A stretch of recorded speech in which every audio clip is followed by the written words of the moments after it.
The last time this happened, Russia was the Soviet Union and Leonid Brezhnev was in the Kremlin. In 1976, nearly half a century ago, Moscow sent a rocket to the moon, but now they, along with many others, are seeking a new first. The Lunar 25 mission aims to land on the moon's south pole, something no nation has done before, and potentially find water. "I hope that we will be the first," says a scientist. And if, of course, water is found, a very serious prospect that is building a lunar base. Welcome to the new space race, where geopolitics becomes astropolitics.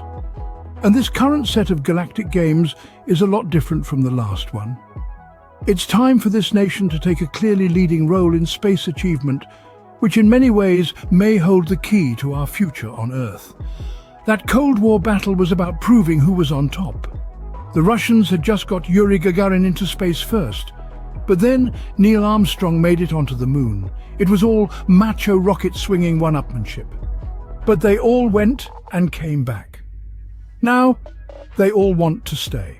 This time, the idea is not just going back to the moon, but can we build a base on the moon? Can we do long-term science experiments on the moon? Can we pave a way that eventually we'll be able to get humans from the Earth to the moon and eventually to Mars? Russia isn't alone in this. China became only the third country to land a spacecraft on the moon in 2013. India's Chandrayaan-3 mission took off last month and is hoping to land on the moon by late August. But the Americans are still the only ones to have had boots on the lunar ground.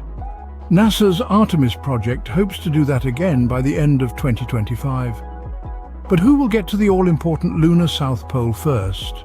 The place where scientists believe there's water in those permanently shadowed craters.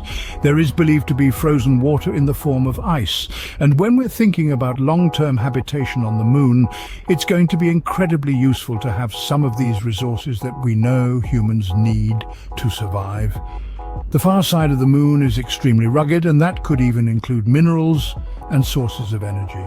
But with countries fighting to get there first, are there any laws governing all of this? The Americans want countries to sign the Artemis Accords, a set of space principles. But China and Russia haven't agreed, leading NASA's head to warn that Beijing might occupy the moon. China rejects that. "Our Space Force is defending our country," they say. And it was Washington, after all, who set up the US Space Force, a new galactic fighting unit. "We will imagine the unimaginable," they say. Yes, secure cooperation in space is still possible for the greater good, as we see even today with the International Space Station, cosmonauts and astronauts working together. But with Russia about to pull out and planning a rival lunar base alongside China, could the divisions on Earth soon replicate themselves in the skies and stars?